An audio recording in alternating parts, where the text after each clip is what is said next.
2 eliminate कर सकते हैं तो पक्का अटेम्प्ट करना, क्योंकि आप नहीं करोगे आपके साइड वाला बैठा वाला करेगा। Ultimately it's a competition. मैंने इतने टॉपर टॉक सुने थे, सब बोलते थे सोर्सेज को लिमिटेड रखो, तब मैं सोचती थी लिमिटेड सोर्सेज रख के कौन टॉपर बनता है, नहीं हो। Hello everyone, my name is Vaishali Singh. I have secured All India Rank 8 this year and I am a lawyer. I was a lawyer by profession, not now. And I worked in a corporate law firm for some time and then I left my job and started my preparation. And this was my second attempt. So when I wrote my first attempt, मैंने जितनी गलतियाँ करी उससे ज़्यादा गलतियाँ मैं कर नहीं सकती थी UPSC एग्जामिनेशन की डिमांड्स को समझने में। मुझे लगा कि मेरे पास 5 महीने थे, मैंने जनवरी में तैयारी स्टार्ट करी, जून में अटैम्प्ट लिखना था, इतना सारा सिलेबस है, सिलेबस ही करती रह गई। और आई डेंट रियलाइज़ कि एग्ज़ाम में स्ट्रैटेजी बहुत मैटर करता है, तुम्हारा मेंटल स्ट्रेंथ बहुत मैटर करता है। It was all studies for me and I failed at prelims and it was shattering. ये नहीं कहूँगी कि बहुत अच्छे से हैंडल किया, स्टार्टिंग में तो ऑब्वियसली सब रोते हैं, 10-15 दिन निकल जाते हैं, बट फिर मैंने सोचा कि गलतियाँ क्या हुई एंड जो मैंने उस अटेम्प्ट की गलतियों से सीखा वो सेम चीज़ मैंने अपने मेंस में यूज़ करी और मैंने अपने इंटरव्यू में यूज़ करी and I clear in the next attempt and with a good rank. So इससे मैं बस यही बोलना चाहूँगी कि आप देखें कि आप गलत क्या कर रहे हैं, क्योंकि वो हमारी हैबिट होती है जो हम गलतियाँ करते हैं, उसे चेंज करना बहुत ज़रूरी हो जाता है। जैसे 4-5 गलतियाँ, जब मैं रात में पढ़ने वाली इंसान हूँ, मैं सुबह 6 बजे सोती हूँ, सो मेरा दिमाग, मैंने प्रीलिम्स से पहले ये चेंज नहीं करा, प्रीलिम्स तो सुबह होता था तो मेरा दिमाग नहीं चला प्रीलिम्स में। पहला क्वेश्चन पढ़ने में मुझे 2 मिनट लग रहे हैं because my mind was literally sleeping and I realise ये तो इतना बड़ा ब्लंडर था, how could I done this. So मैंने नेक्स्ट अटेम्प्ट में 2 महीने पहले अपना स्लीपिंग साइकिल चेंज करा। I made a conscious effort कि डेली मैं सुबह 8 बजे उठूँ, डेली 9:30 to 11:30 एक मॉक टेस्ट लिखूँ, क्योंकि वो मेरी कमी थी पिछली बार जो मैंने इस बार पूरी करनी थी। सो वो मैंने चेंज करा। सेम चीज़ मैंने फिर मेंस में भी करी और इंटरव्यू में, क्योंकि मेरा आफ्टरनून सेशन में इंटरव्यू था तो मैंने अपने सारे मॉक टेस्ट आफ्टरनून सेशन में दिए, बिकॉज मुझे रियलाइज़ हुआ कि हमारी बॉडी का, माइंड का एक क्लॉक होता है and we should respect that and we should work accordingly. दूसरी गलती जो मैंने करी थी, आप यकीन नहीं करेंगे, पहले प्रीलिम से पहले मैंने एक भी मॉक टेस्ट 2 घंटे बैठकर नहीं लिखा था। मुझे लगता था मॉक टेस्ट से सिर्फ न्यू क्वेश्चन ही तो मिलने हैं, 10 करेंगे। सो जब मैं पेपर लिखने गई तब आई एम थिंकिंग कि कितने क्वेश्चन अटैम्प्ट करूँ, 80 करूँ, 70 करूँ, तब बैठकर I am trying to make a strategy. Paper 2 का आई डिडंट इवन नो कि 80 मार्क्स, 80 क्वेश्चन आते हैं सिर्फ, आई थॉट 100 होते हैं। एंड वहीं जाकर जब मैंने पेज पलटा तो रियलाइज भाई 80, आई थॉट मेरा क्वेश्चन पेपर इनकम्प्लीट है। सो आई लर्न फ्रॉम इट कि इस एग्ज़ाम में नॉलेज के साथ साथ तुम्हें थोड़ा तो स्ट्रैटेजाइज करना पड़ेगा। सो नेक्स्ट टाइम प्रीलिम से पहले मैंने 60 to 70 मॉक्स करे। मेरे मेंस की पूरी preparation was mock test and even for interview मैंने बहुत इंटरव्यू दिए, क्योंकि मुझे रियलाइज़ हुआ कि वो जो मेरे में कमी थी वो मुझे हर स्टेज पे नहीं दोहराना है, मुझे नहीं फिर नेक्स्ट स्टेज पे जाके फेल करना है। सो प्रीलिम्स के बारे में मैं फिर आपसे थोड़ा सा शेयर करूँगी, क्योंकि प्रीलिम्स पास आ रहा है। लास्ट के 3 months I focused only on prelims. Last time जो मेरी गलती थी, मैंने मॉक टेस्ट नहीं करे, वो मैंने इस बार कोशिश करी कि मैं डेली ऑलमोस्ट एक मॉक टेस्ट करूँ। सो लास्ट टाइम मैंने 2-3 गलतियाँ करी, मैंने मॉक टेस्ट ज़्यादा नहीं करे। मैं रात में पढ़ने वाली स्टूडेंट थी, सुबह 6 बजे तक पढ़ेंगे, सुबह सोएंगे। सो मेरे दिमाग को आदत होगी रात में सोने की, रात में जागने की, दिन में सोने की। सो मेरा एक्चुअल पेपर वाले दिन दिमाग नहीं चला। आई रिमेंबर पहला क्वेश्चन प्राइवेट मेंबर बिल के ऊपर था 2017 का प्रीलिम्स में, and I took 2 minutes to understand that question. So वो जो चीज़ थी, मुझे रियलाइज़ करी कि वो strategy, it was a big blunder on my part because your body has a clock. So last के 2 months में I shifted my entire cycle to morning. मैं सुबह 9:30 to 11:30 बैठकर डेली रिलीजियसली एक पेपर करती थी, जैसा वहाँ करने वाली हूँ, पंखा ऑफ करके, AC ऑफ करके, क्योंकि वहाँ पे किसी भी स्कूल में तुम होगे, जून का महीना होगा, गर्मी होगी, पंखा AC नहीं चल रहा होगा, you'll be sweating, you'll be tired, और तब 100 क्वेश्चन करना बड़ा आफत का काम होता है। तो मैंने उसके लिए अपने आप को पहले से ट्रेन किया। ये चीज़ मुझे हेल्प करी प्रीलिम्स का फियर हटाने में। अगर डेली सुबह उठकर आप एक पेपर कर रहे हो तो प्रीलिम्स वाले दिन भी आपको लगेगा यार एक सुबह उठ के पेपर ही देके आना है सिर्फ, जो मैं पिछले 30-40 दिन से कर रहा हूँ। सो वो दिन का जो फियर होता है कि वो द डिसाइडिंग पेपर है, मेरा वो कम हो गया था। तो प्रीलिम्स वाले दिन आई वाज लाइक, हाँ इतने डेली पेपर देते हैं, बस जाके 2 घंटा पेपर देख के आना है। So it help me tackle that fear of prelims थोड़ा सा। Now coming to mock test specifically. So mock test के अंदर यूजुअली 2 एस्पेक्ट्स होते हैं, knowledge and strategy. So knowledge के अंदर यू नो कि नए क्वेश्चंस मिलेंगे, नए एरियाज मिलेंगे, करंट अफेयर्स का कोई डिफरेंट क्वेश्चन मिलेगा। यूजुअली हम मॉक टेस्ट को सिर्फ इसका सोर्स मानते हैं। कि हमें नए क्वेश्चंस मिल जाए, जो क्वेश्चन नहीं आता है वो मिल जाए। हम थोड़ा स्ट्रैटेजाइज वाले पार्ट पे रह जाते हैं। मैंने अपनी गलती से सीखा। सो मैंने पहले ही डिसाइड कर लिया था कि मैं एक number of questions I will identify कि वो मेरे लिए क्या वर्क करता है, क्योंकि आई डिसाइडेड कि कट ऑफ यूजुअली 110 120 के बीच में रहती थी। लास्ट 2 साल से 98 तो पहली बार गई है, इतनी कम कहाँ होती है।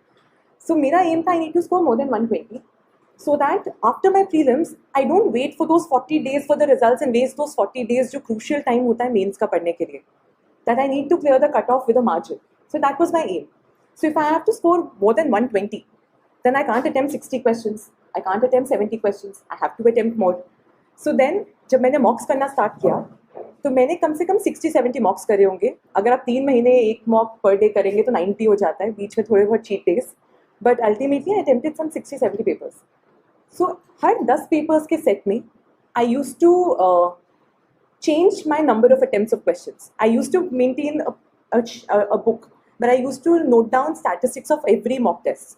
So पहले कुछ पेपर्स में मैंने 70 अटेम्प्ट करना स्टार्ट किया, 70 to 75, then I shifted to 75 to 80, 85 to 80 to 85, 90 ऐसे ऐसे, and I finally realized कि 90 to 95 वाला bracket work for me. So if I attempted 90 to 95 तो उसमें मेरे सबसे ज़्यादा मार्क्स आते थे। ज़्यादा अटेम्प्ट करती थी, ज़्यादा गलत होते थे पर ज़्यादा सही भी होते थे। एंड नेगेटिव मार्किंग, हाँ मेरे लिए भी फेयर था। हम सबको लगता है हमारा गेस वर्क तो बुरा है, 4 होंगे तो हम तो गलत ही चूज़ करेंगे, हर किसी को लगता है, मुझे भी लगता था।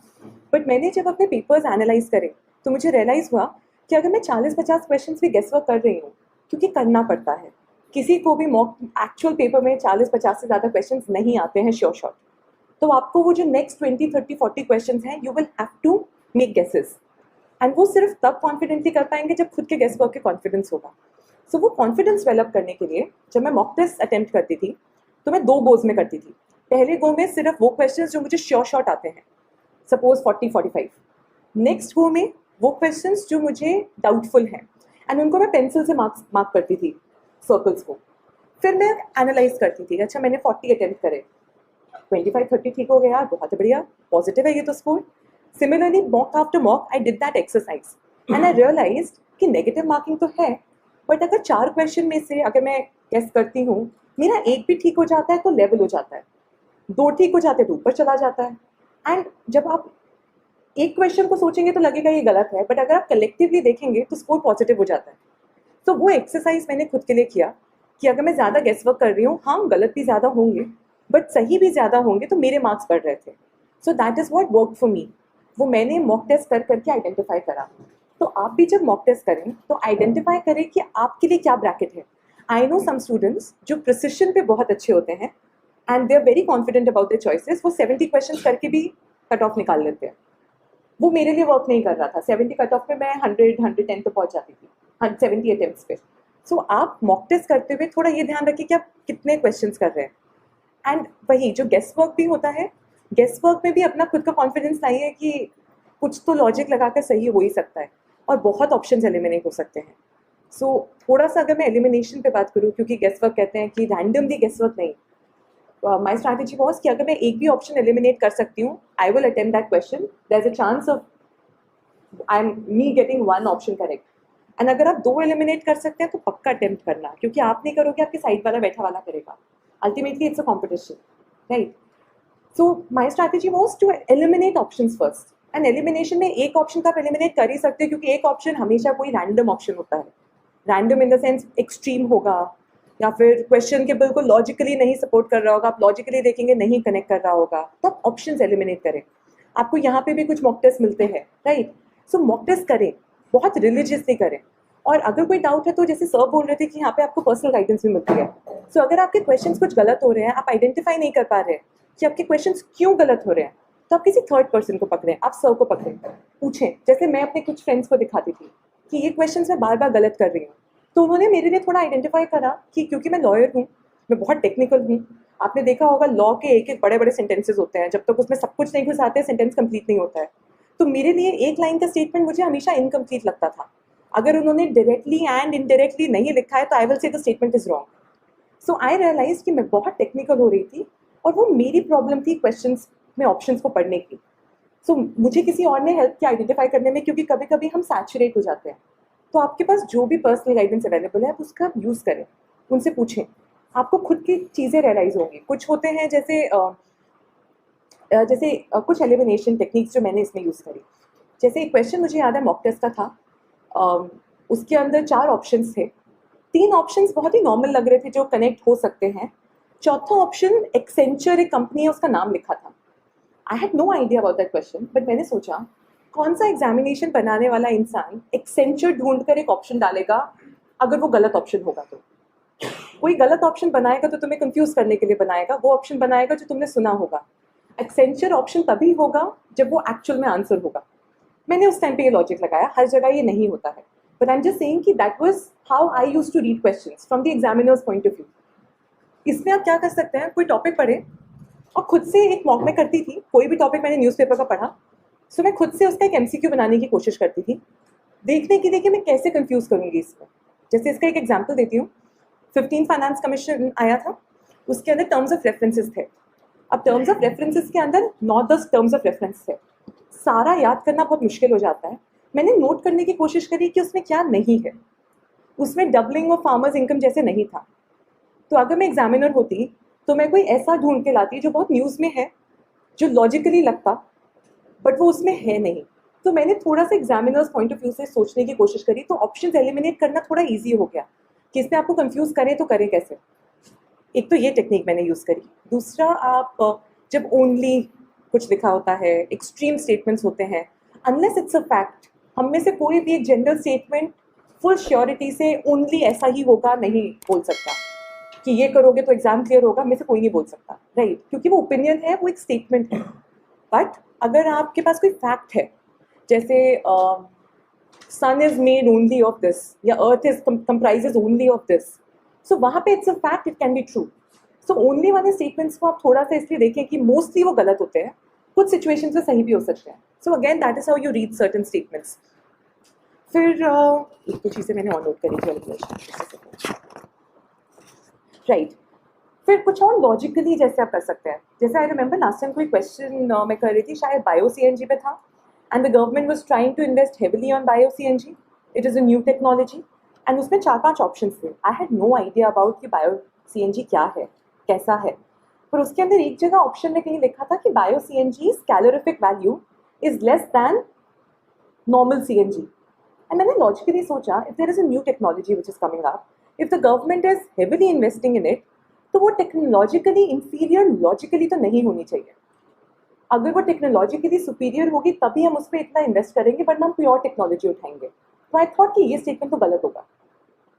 So this is how, even though I knew nothing about a question, I never pre जज द क्वेश्चन। पहले मैं जब क्वेश्चन देखती थी तो सोचती थी, ओह ये तो पढ़ा ही नहीं आता, नहीं ये पढ़ा नहीं आता ही नहीं, एंड मैं अपना हाफ हार्टेड माइंड लगाती थी उस क्वेश्चन पे, बिकॉज मेरे दिमाग में पीछे चलता था ये तो आता नहीं, ये तो आता नहीं।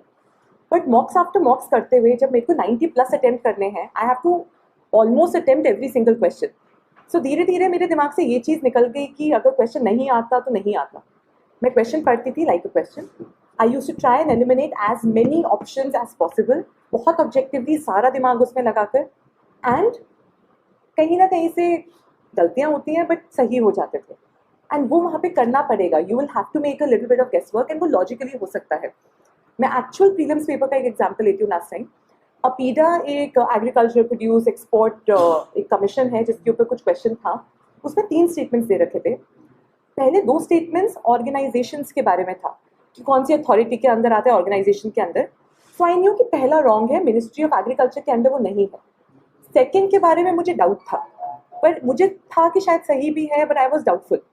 But then I logically thought, एक एग्जामिनर ने तुम्हें 2 स्टेटमेंट्स दिए हैं अबाउट अथॉरिटीज़, दोनों अथॉरिटीज़ जो मेंशन थी वो अलग अलग मिनिस्ट्रीज को बिलोंग करती थी। अगर पहले वाला मिनिस्ट्री का I know is not correct, second वाला would be correct, why will they give 2 wrong statements about authorities? They will want you to confuse between these 2. So when I know first is incorrect, logically I thought second would be correct, and my question was correct.